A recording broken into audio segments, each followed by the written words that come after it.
சிறுபான்மையினர் பாதுகாப்பாக வாழ முடியாது என்று திமுக தமிழகத்தில் பொய் பிரச்சாரம் செய்வது போல காஷ்மீரிலும் பொய் பிரச்சாரம் செய்து வருகின்றனர்.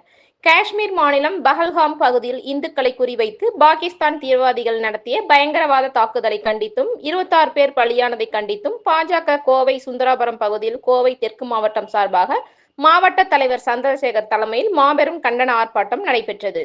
இதில் 200க்கும் மேற்பட்ட பாஜக நிர்வாகிகள் கலந்து கொண்டு பாகிஸ்தானுக்கு எதிரான கண்டன கோஷங்களை எழுப்பினர். பின்னர் செய்தியாளர்களை சந்தித்து பேசிய பாஜக நிர்வாகி வசந்தராஜன், காஷ்மீரில் பிரதமர் நரேந்திர மோடி 370 ஆர்டிக்கல் ரத்து செய்ததில் காஷ்மீரின் பொருளாதாரத்தை உயர்த்தி உள்ளார்.